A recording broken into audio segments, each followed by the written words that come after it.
부활절 아침 우리에게 주시는 하나님의 말씀은 요한복음 20장 19절로 29절까지의 말씀입니다. 주신 말씀을 저와 여러분이 한 절씩 교독해서 읽겠습니다. 이날 곧 안식 후 첫날 저녁 때에 제자들이 유대인들을 두려워하여 모인 곳의 문들을 닫았더니 예수께서 오사 서서 이르시되 너희에게 평강이 있을지어다. 이 말씀을 하시고 손과 옆구리를 보이시니 제자들이 주를 보고 기뻐하더라. 예수께서 또 이르시되 너희에게 평강이 있을지어다. 아버지께서 나를 보내신 것 같이 나도 너희를 보내노라. 이 말씀을 하시고 그들을 향하사 숨을 내쉬며 이르시되 성령을 받으라. 너희가 누구의 죄든지 사하면 사하여 줄 것이요 누구의 죄든지 그대로 두면 그대로 있으리라 하시니라. 12 제자 중에 하나로서 디두모라 불리는 도마는 예수께서 오셨을 때에 함께 있지 아니한지라. 다른 제자들이 그에게 이르되 우리가 주를 보았노라 하니 도마가 이르되 내가 그의 손에 못자국을 보며 내 손가락을 그 못자국에 넣으며 내 손을 그 옆구리에 넣어보지 않고는 믿지 아니하겠노라 하니라. 여드레를 지나서 제자들이 다시 집 안에 있을 때에 도마도 함께 있고 문들이 닫혔는데 예수께서 오사 가운데 서서 이르시되 너희에게 평강이 있을지어다 하시고 도마에게 이르시되 내 손가락을 이리 내밀어 내 손을 보고 내 손을 내밀어 내 옆구리에 넣어 보아라. 그리하여 믿음 없는 자가 되지 말고 믿는 자가 되라. 도마가 대답하여 이르되 나의 주님이시요 나의 하나님이시니이다. 29절 함께 읽습니다. 예수께서 이르시되 너는 나를 본고로 믿느냐 보지 못하고 믿는 자들은 복되도다 하시니라. 아멘. 할렐루야. 오늘은 예수님의 부활을 기념하는 부활절입니다. 우리 함께 먼저 부활의 기쁜 소식을 서로에게 선포합니다. 큰 소리로 하지 마시고요, 우리 마음으로만 크게 하시고 우리 작은 목소리로 그렇게 고백합니다. 예수님께서 부활하셨습니다. 예수님께서 부활하셨습니다. 다시 살아나셨습니다. 할렐루야. 서로에게 이번에는 이렇게 인사할까? 해피 이스터. 시작. 해피 이스터. 해피 이스터. 한 번 더. 부활을 영어로 resurrection이라고 합니다. resurrection이라고 하는데 한 번 더 이렇게 부활을 선포하면 Happy Resurrection 이렇게 선포해 볼까요? Happy Resurrection, Happy Resurrection. 부활하신 주님은 지금도 살아계셔서 우리와 함께 하시는 살아계신 하나님이십니다. 여러분 믿으십니까? 예수님을 믿지 않는 세상 사람들에게 예수님은 어떤 존재일까요? 우리에게 예수님이 아니라 세상 사람들에게 예수님은 어떤 존재일까요? 대부분의 사람들은 2020여 년 전에 이 땅에 태어나시고 연약한 자들을 위해서 좋은 일을 많이 하신 위대한 성인이라고 생각할 겁니다. 그리고 연약한 자들 편에 섰다가 결국 정치적인 희생양이 되어서 안타깝게 십자가 처형을 당하신 분, 좋은 사람이라고 세상 사람들은 그렇게 대부분 생각할 겁니다. 이렇게 대부분의 세상 사람들이 예수님의 존재 자체를 부정하지는 않습니다. 예수님은 원래 없던 분이야, 그런 분은 없었어라고 부정하는 사람은 제가 본 적이 없습니다. 예수님의 존재는 다 인정합니다. 이 땅에 오신 것, 33년 정도를 사셨다가 십자가 지시고 그렇게 돌아가신 것 다 인정합니다. 그러나 세상 사람들이 믿는 것은 딱 거기까지입니다. 예수님께서 그 후에 3일 만에 죽은 자 가운데서 다시 살아나셨다, 부활하셨다라는 이 부활의 이야기는 세상 사람들이 전혀 믿지 않습니다. 여기서 그리스도인과 아닌 자가 나누어지는 것이죠.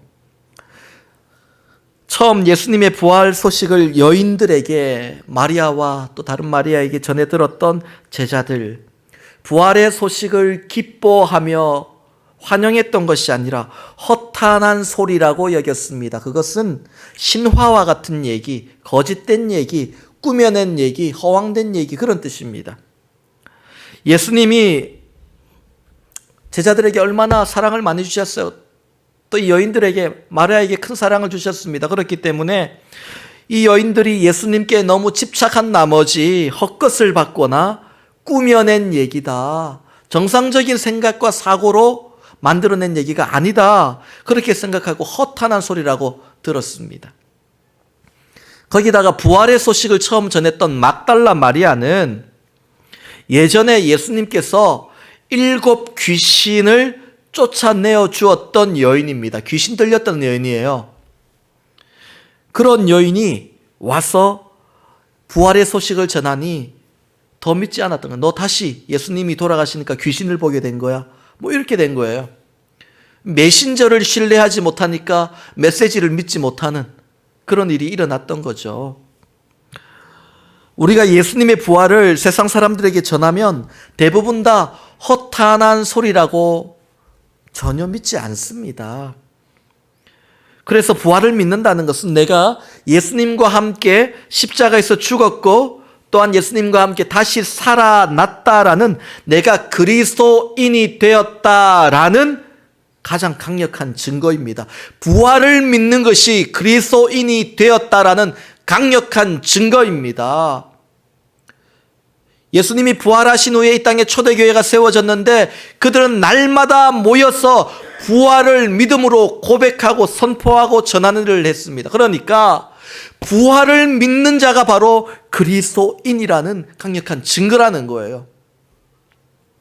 마태복음 28장을 보면 예수님께서 부활하신 후에 경비병들이, 그 무덤을 지키던 경비병들이 깜짝 놀라서 무덤이 비어있고 돌문이 옮겨져 있는 것을 본 후에 대제사장에게 가서 급히 보고를 했습니다. 그러자 대제사장은 어떻게 얘기합니까? 이거 잘못 놔두면은 이상한 소문이 들 수 있겠다. 그래서 유언비어, 거짓 소문을 만들어서 퍼뜨립니다. 예수의 제자들이 밤에 몰래 와서 경비병들이 잠드는 동안 돌문을 밀어내고 예수의 시신을 훔쳐갔다, 그렇게 유대인들에게 소문을 내라. 마태복음 28장에 보면 그 얘기가 나오죠. 그래서 유대인들은 부활을 믿지 않는 거예요. 그 소문을 믿었어요.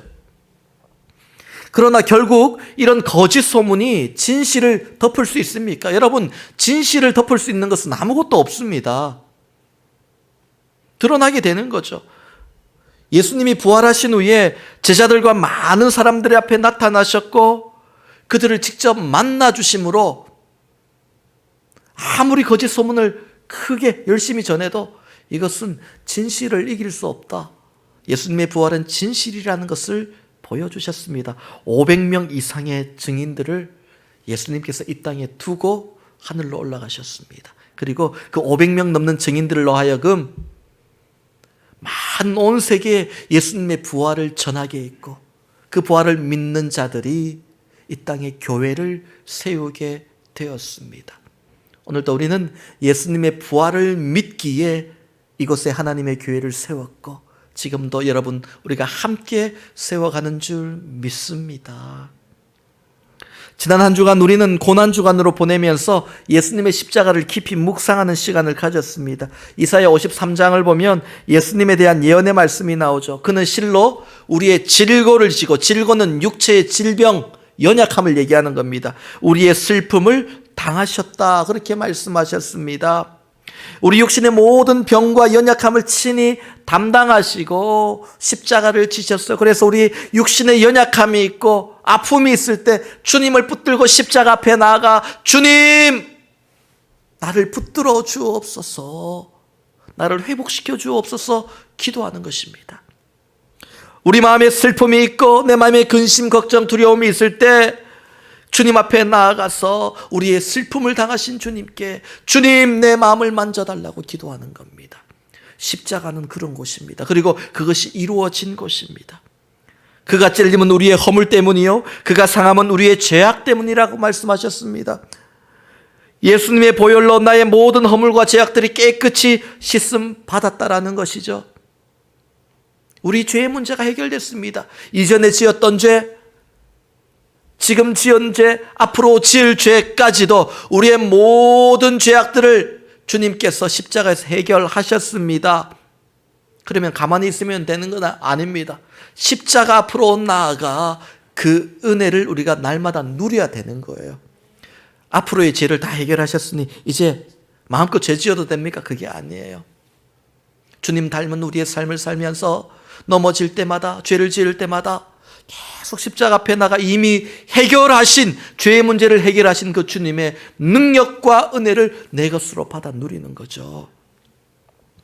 그가 징계를 받음으로 우리는 평화를 누리고 그가 채찍에 맞음으로 우리는 나음을 받았도다. 그 결과 이제 우리는 육신의 고통, 마음의 슬픔, 죄의 문제로부터 완전한 평화를 누리게 됐고 나음, 회복을 누리게 되었다. 이것이 주님의 십자가를 붙드는 자들에게 주시는 놀라운 은혜이죠. 그렇다면 예수님께서 십자가에서 죽으심으로 모든 문제 다 해결하시고 다 이루었다, 그렇게 말씀하셨기 때문에 이제는 예수님의 이야기는 여기서 끝나는 것일까요? 그렇지 않습니다. 여기서부터가 더 중요한, 가장 중요한 부분입니다. 예수님은 다시 살아나셨습니다. 부활하셨습니다. 여기서부터가 더 중요한 거예요. 예수님과 함께 십자가에 못 박혀 죽었던 오른쪽 왼쪽 강도들은 무덤 문을 열고 다시 살아나지 못했습니다. 그러나 예수님은 죽은 자 가운데서 다시 살아나셔서 그분이 바로 하나님이심을, 살아계신 하나님이심을 보여주셨습니다. 사람은 그렇게 살아날 수 없어요. 그분은 하나님이시기 때문에 죽은 자 가운데 다시 살아날 수 있었던 것입니다. 여러분, 오늘 우리가 믿고 찬양하는 주님이 바로 부활의 예수님 아닙니까? 우리가 예수님을 그래서 이렇게 찬송합니다. 예수의 이름은 세상의 소망이요 예수의 이름은 천국의 기쁨일세. 예수의 이름은 세상의 소망이요 예수의 이름은 천국의 기쁨일세. 아멘. 부활의 주님은 오늘도 우리에게 이렇게 완전한 소망이 되십니다. 유일한 소망이 되십니다. 그래서 우리는 부활의 주님을 반드시 만나야 합니다. 나를 부르신 주님 너무나도 소중하죠. 나를 위로하시고 나의 병든 몸과 마음을 고쳐주신 주님 너무나도 소중하죠. 나를 일으켜 세우고 나의 빈잔을 채워주신 주님 너무나도 소중합니다. 내 죄를 해결하시고 십자가에 주신 주님 너무나도 중요하죠. 그 주님과의 만남도 우리에게 귀하고 소중하지만 더 중요한 것은 거기서 끝나면 되는 것이 아니라 부활의 주님을 오늘 내가 반드시 만나야 되는 겁니다. 부활의 주님을 만나야 되는 거예요. 십자가 앞에서의 주님, 거기까지만 만나면 되는 게 아니에요. 부활의 주님을 만나야 돼요. 그래야 우리가 소망이 있는 거예요. 우리의 믿음의 능력이 있는 겁니다. 예수의 제자들도 십자가를 지신 주님의 모습만 기억한 채 부활의 주님을 만나지 못하고 있을 때 얼마나 비참한 인생이었습니까?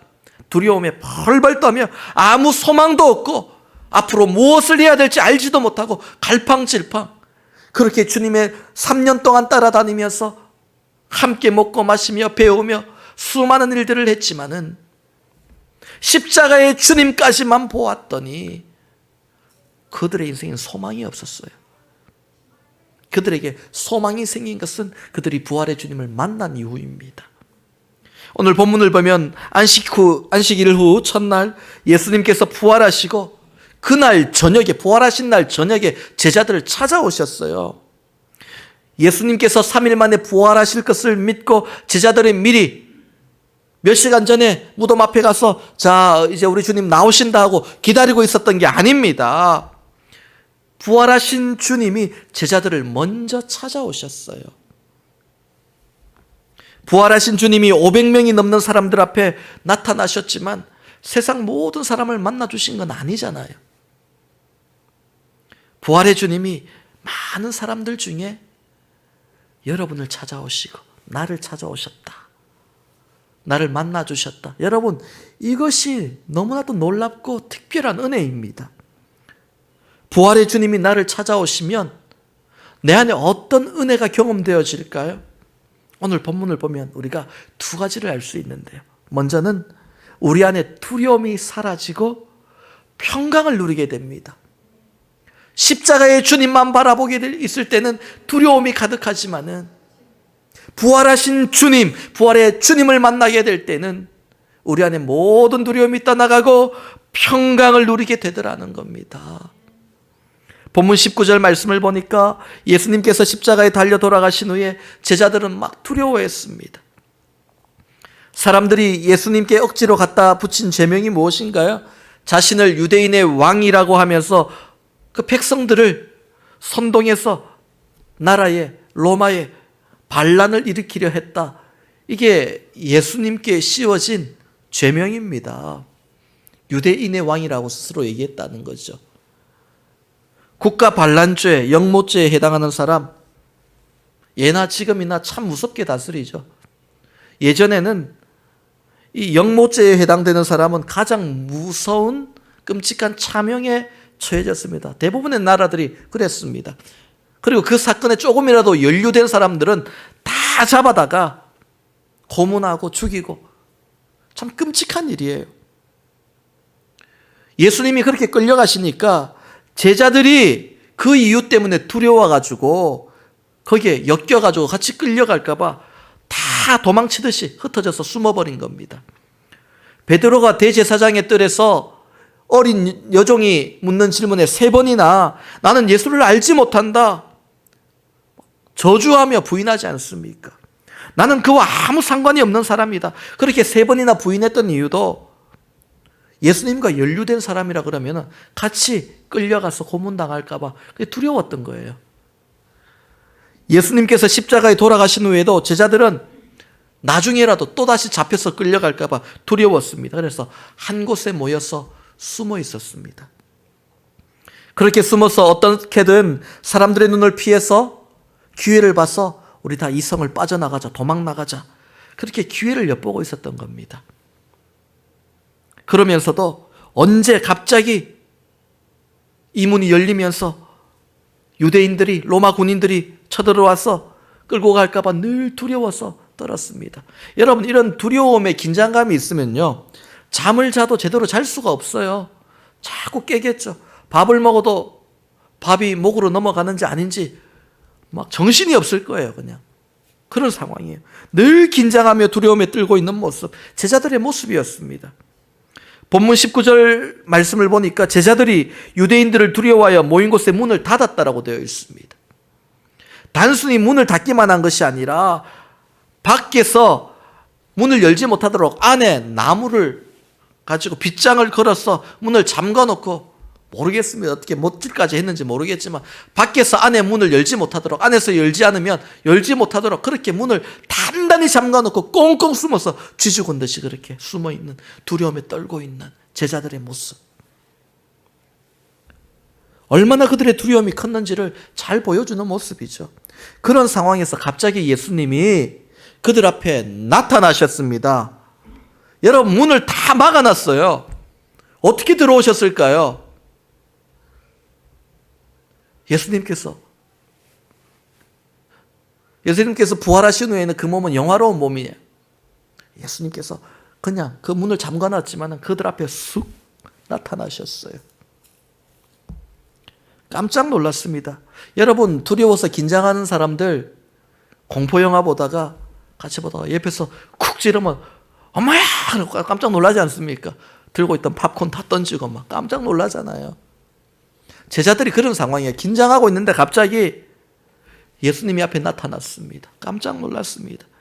누가복음 24장 37절을 보니까 제자들이 예수님을 유령이라고 생각하고, 유령이 나타났다, 귀신이다 그러면서 놀라고 무서워했다라고 기록되어 있습니다. 그렇게 두려움에 떨고 있는 제자들에게 예수님께서 첫 번째로 하신 말씀은 너희에게 평강이 있을지어다. 본문 21절 말씀을 보면 그 다음에 하신 말씀은 잘 있었니가 아니라 또 너희에게 평강이 있을지어다. 두 번째 하신 말씀도 그 말씀이었고, 본문 26절 말씀을 보면 그 다음 주일에 예수님께서 제자들을 다시 찾아오셔서 처음 하신 말씀이 또 너희에게 평강이 있을지어다. 이야, 왜 자꾸 이 말씀 하실까요? 그들의 마음을 알았던 거예요. 부활의 주님은 이렇게 제자들에게 너희에게 평강이 있을지어다 말씀하시면서 그들 안에 있는 두려움을 자꾸 없애주시는 겁니다. 거두어 가시는 거예요. 평안으로 바꿔주시는 거예요. 내가 너희와 함께 하는데 무엇이 두려우냐? 그 말씀이잖아요. 부활의 주님은 오늘도 우리를 찾아오셔서 가장 먼저 우리 마음에 평강 주시기를 원하십니다. 평강의 하나님이세요. 우리 심령이 먼저 주님의 평강을 누려야 돼요. 예수를 믿으면서도 마음에 평강이 없다면 다른 것 걱정하고 기도할 것이 아니라 평강을 누리기를 기도하며 나가야 됩니다. 목사님 기도해도 평강이 들어오지 않습니다. 문제가 해결되면 자연히 평강이 찾아오겠죠. 그것도 뭐 어느 정도 맞는 말입니다. 그런데 부활의 주님은 상황과 환경을 뛰어넘어서 주님을 만나는 그 일 한 가지만으로도, 주님이 나의 앞에 있고 나와 함께 하시는 그 사실만으로도 너희가 평강을 누릴 수 있어야 된다라고 말씀하시는 겁니다. 여러분, 두려워하는 것은 참 우리 인생을 무너뜨리는 가장 큰 걸림돌입니다. 두려워하는 자는 아무것도 할 수 없어요. 아무리 많은 실력이 있고 뛰어난 실력이 있고 남들보다 놀라운 실력이 있다 하더라도 두려움이 있으면 아무것도 못해요. 제가 미국에 오려고 그랬는지 중학교 1학년 때 제일 좋아했던 과목이 영어 과목이었습니다. 제가 영어 선생님이 굉장히 예뻤어요. 그래서 영어 선생님을 짝사랑한 나머지 내가 다른 수업은 포기하더라도 영어 수업만 열심히 해야지. 누구 책 읽어볼 사람을 하면 손들고, 뭐 발표할 사람 손들고, 막 항상 먼저 손들고, 잘 하지도 못하는데 그냥 떠듬떠듬 하더라도 어떻게든 눈에 띄려고 열심히 하다가, 그러다가 우연히 또 그러다 보니 전교 이제 영어 암송 대회를 나가게 됐습니다. 그때 교과서 한 6페이지의 어떤 예문을 다 외워서 그 동화 이야기였던 것 같아요. 뭐 왕자와 공주 얘기였던 것 같은데 그걸 다 외워가지고 나가서 이제 암송을 발음도 잘해야 되고 잘 외워야 되고 이렇게죠. 내가 어떻게든 입상을 해서 나 그 선생님 눈에 띄어야지. 열심히 정말로 다른 공부 다 포기하고 그것만 그냥 열심히 외웠습니다. 달달달달달 외웠어. 야, 나는 이제 다 외웠다. 나는 나가면은 그냥 발음은 좀 안 좋을지 몰라도 그래도 야, 어느 정도 내가 인정은 받겠구나 생각하고 탁 나갔어요. 당일날 나갔는데요. 선생님들 한 일 밑에 앉아 있는데, 그리고 애들이 있는데 딱 올라가자마자 그냥 머리가 하얘지면서 단어 2개 외우고 내려왔어요. 한 문장도 아니고 단어 2개 하고 나 생각이 아무것도 안 나는 거야. 그냥. 그리고 망신을 당하고 내려왔던 기억이 있습니다. 내가 능력이 있고 실력이 있고 갖춰졌다 하더라도 두려워하면요, 우리는 다 뭔가를 이룰 수가 없어요. 두려움이 우리 삶을 그렇게 무너뜨리고 아무것도 못하도록 얼굴 째는 거예요. 여러분, 그래서 두려움은 늘 실패로, 절망으로 이어지게 되어 있습니다. 주님은 그걸 원치 않으시는 거예요. 우리에게 평강을 주시고 우리 안에 주신 하나님의 은혜와 달란트들을 마음껏 사용하며 살기를 원하시는 겁니다. 그 두려움이 언제 떠나갑니까? 주님이 나를 찾아오시고 부활의 주님이 나를 찾아오셔서 나와 함께 하실 때입니다. 내가 죽은 것이 아니라 살아서 오늘도 너와 함께 한다라고 말씀해 주실 때 우리 안에 부활의 산소망이 생기고 두려움이 떠나가는 거예요. 주님이 나와 함께 하시는데 내가 누구를 두려워하리요? 내가 누구를 무서워하리요? 선포하며 나갈 수 있는 거 아닙니까? 주님이 우리를 만나주시고 주님의 손이 나를 붙들어 주시면 우리 마음의 두려움이 떠나갈 줄 믿으시기 바랍니다. 주님이 옆에 계시면 무슨 일을 당해도 놀라서 도망가는 일이 없어요. 주님이 내 손 잡고 계시는데 왜 도망갑니까? 본문 20절 말씀을 보면 제자들이 부활의 주님을 믿고 나서 기뻐했다라고 말씀하고 있죠. 기뻐했대요. 부활의 주님을 믿고 만나고 기뻐했어요. 제자들이 그들의 마음에 있던 두려움을 몰아내고 마음의 평강을 다시 회복했다라는 것입니다. 지금 그들이 숨어있는 집 밖 꽁꽁 잠그고 있는 그 집 안에서 밖으로 나가면 상황은 어제와 바뀐 것이 하나도 없습니다. 여전히 그들은 지명수배 당한 듯이 사람들의 눈치를 보며 살아야 되고 위험해요. 밖에 나가면. 바뀐 거 하나도 없어요. 상황이. 그런데 부활의 주님을 만났다라는 이유 하나만으로 마음의 평안이 찾아오고 두려움이 사라졌다는 겁니다. 어떤 사람은 보면 그 근거 없는 자신감, 근자감이라고 그러더라고요. 근거 없는 자신감은 어디서 나와? 이렇게 물을지도 모르겠어요. 그러나 그 자신감의 근거는 부활의 주님을 만났다라는 데 있었을 겁니다. 여러분, 주님이 주시는 평강은 오늘 내 환경과 상황, 어려운 문제들 다 초월해서 하나님께서 우리에게 주시는 샬롬의 평강입니다. 하나님의 다스림 안에 있는 것. 하나님의 다스림. 우리가 암흑과 같은 무대에 서 있다 할지라도 하나님의 은혜가 스포트라이트처럼 우리에게 쫙 비치면서 우리가 있는 자리에 쫙 빛이 임하잖아요. 그 흑암 가운데서도, 그 환경 가운데서도 내가 하나님을 믿음으로 빛이신 하나님이 나의 가운데 임재하시는 것, 이게 샬롬의 평강이에요. 주위를 둘러보면 다 흑암이지만 그럼에도 내가 서 있는 곳은 하나님의 빛이 임하는 샬롬의 자리이구나. 부활의 주님을 만난 자들이 누리게 되었던 평안입니다. 그런데 안타깝게도 본문 26절을 보면 그렇게 주님을 만나고 기뻐하며 평강을 누렸던 제자들이 본문 26절을 보면 또다시 문을 걸어 잠그고 있습니다. 또 떨고 있습니다.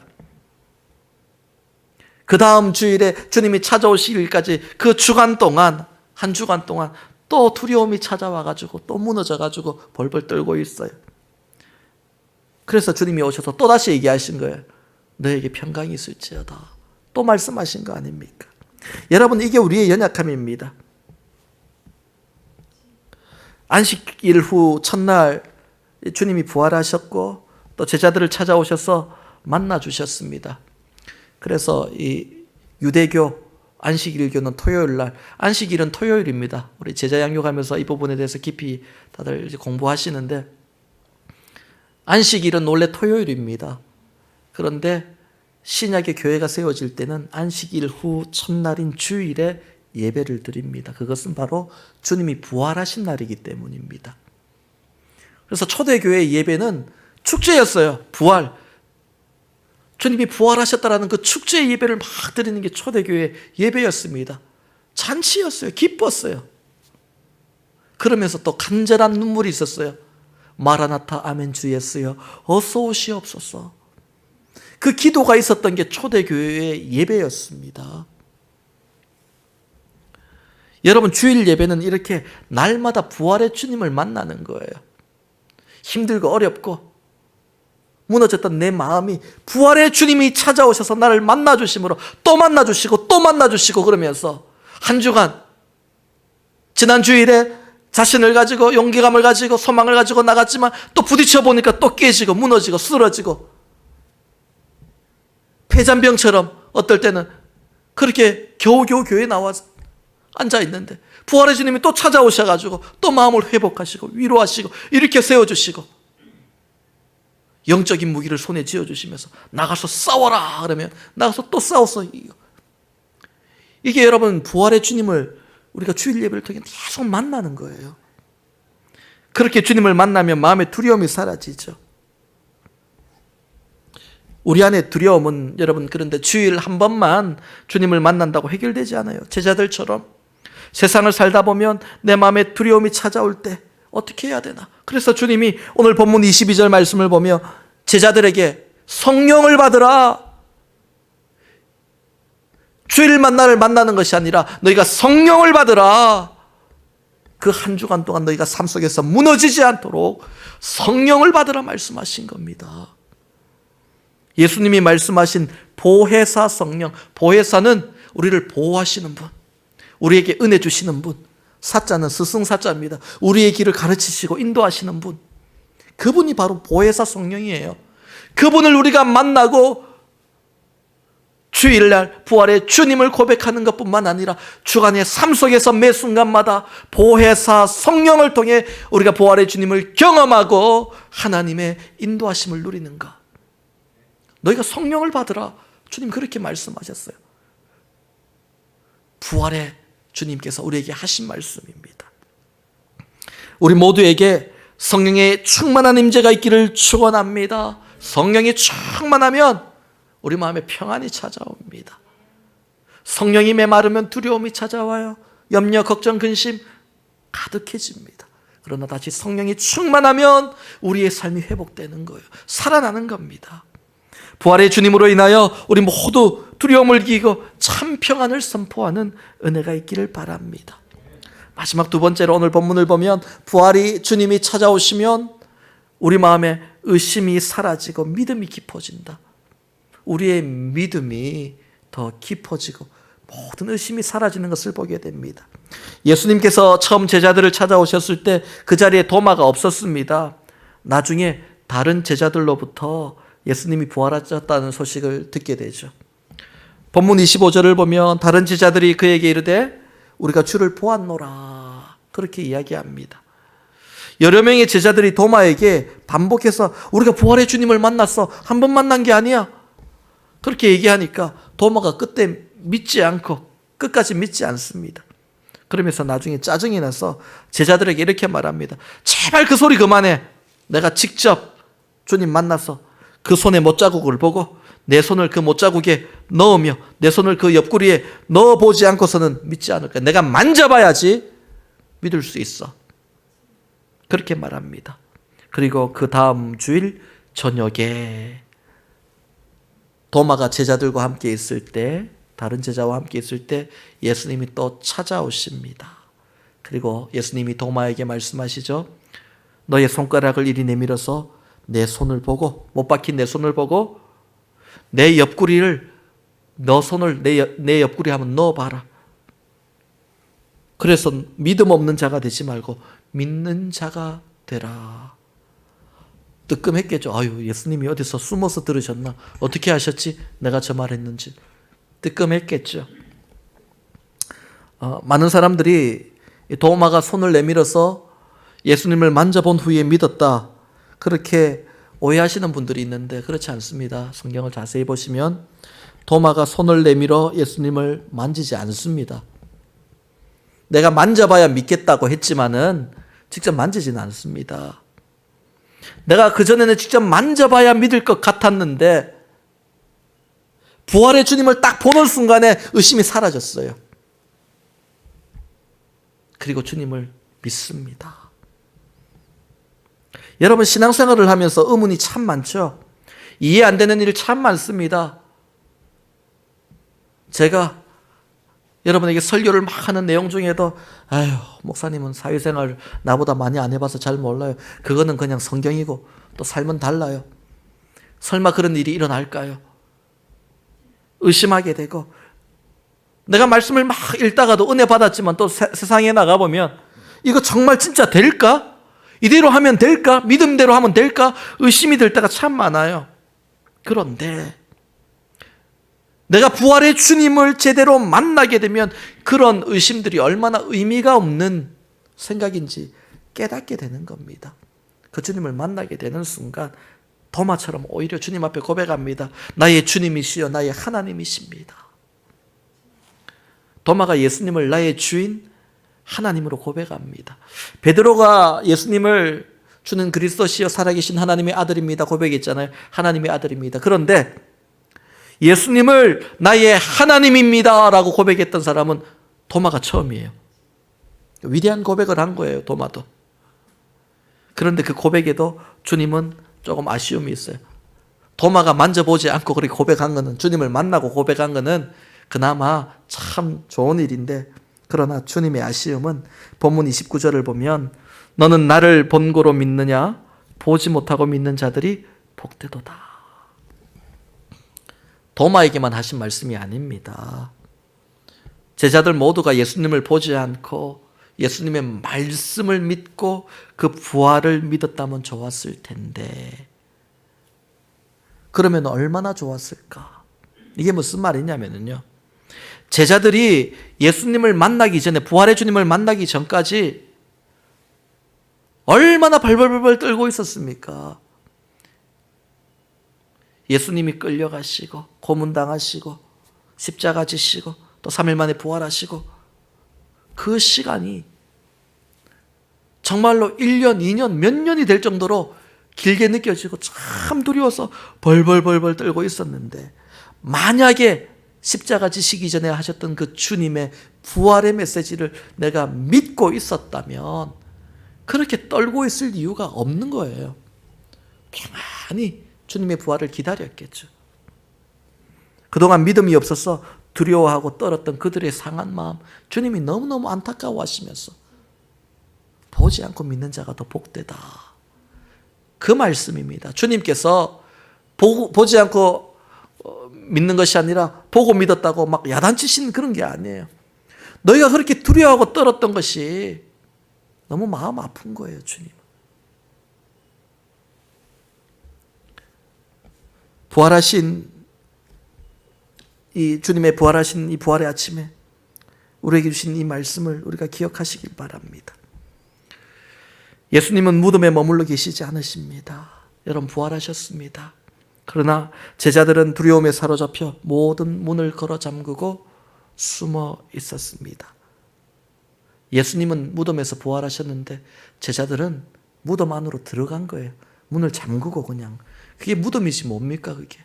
두려움에 떨면서 아무도 들어오지 못하고 그 안에 갇혀 있는 게 무덤이죠. 예수님이 원하시는 게 아니었어요. 주님을 닮아가는 것은 이 두려움의 무덤, 염려, 걱정, 슬픔의 무덤에서 우리가 문을 열고 나오는 거예요. 그리고 주님의 부활을 증거하는 것입니다. 그래서 우리는 부활의 주님을 반드시 만나야 합니다. 그러면 의심이 사라지고 두려움이 사라집니다. 여러분, 우리가 믿음 생활을 한다고 하면서 얼마나 많이 의심합니까? 조금 힘들면 의심하고, 하나님의 계획 의심하고, 하나님이 나와 함께 하심을 의심하고, 약속을 의심하고.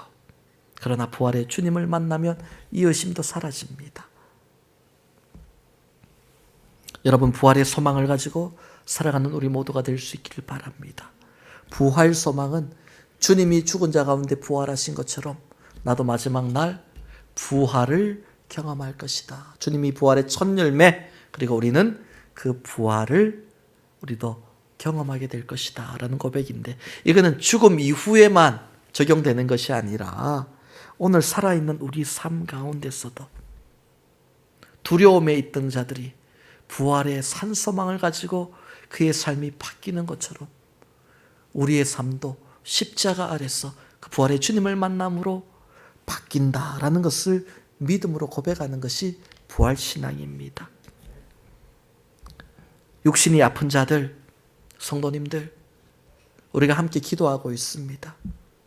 지금 이 시간도 병상에서 기도하며 또한 일어나지도 못한 채 영상으로 예배 드리시는 우리 사랑하는 교우들, 성도님들, 우리 장로님들, 또 권사님, 또 연약하신 많은 분들, 하나님께서 붙들어 주실 줄 믿습니다. 부활의 주님이 오늘 그 자리에 찾아가시기를 축원합니다.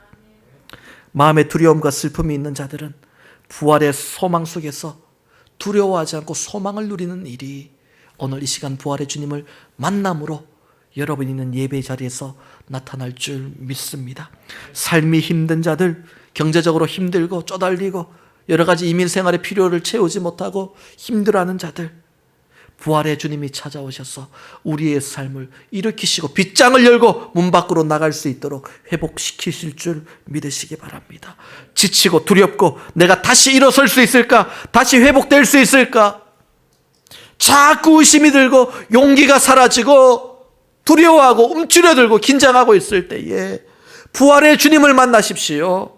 다시 위로와 소망을 회복하고 복음의 증인이 될 줄 믿습니다.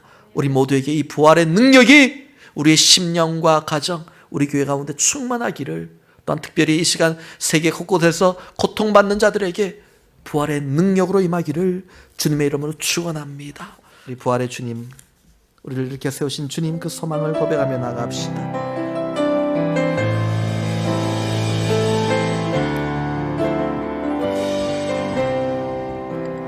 약한 나로 강하게 가난한 날 구하게 눈먼 날 볼 수 있게 주 내게 행하셨네. 호산나 호산나 죽임 당한 어린 양.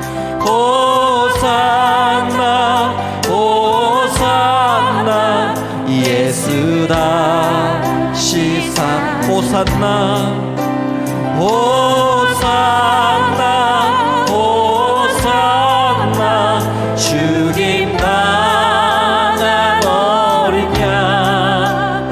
호산나 호산나 예수 다시 사셨네. 내가 건너야 할 강 거기서 내 죄 씻겼네.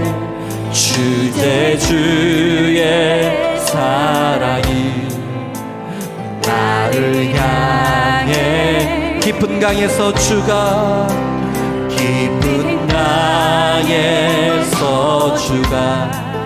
나를 일으키셨도다.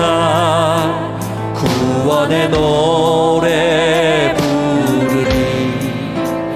예수 자유 주셨네. 호산나 호산나 호산나 호산나 죽임 당한 어린 양. 호산나 호산나 예수 다시 한번 호산나 호산나 호산나 주님 나간 어린 양. 호산나 호산나 예수. 다시 한번 부활의 주님을 선포하며 호산나 호산나 호산나 주님 나간 어린 양. 호산나 호산나 예수 다시 사셨네. 오늘 말씀을 기억하며 부활의 주님을 내가 만나길 원합니다.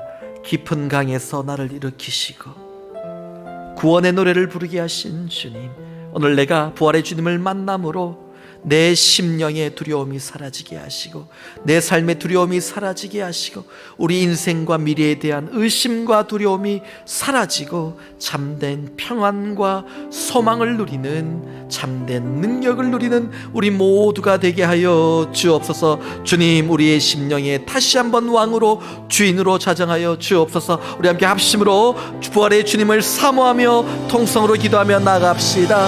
하나님 아버지 감사합니다. 이 부활의 아침 주님을 예배하며 그 부활의 능력을 고백하며 나아갔습니다. 하나님 아버지, 호산나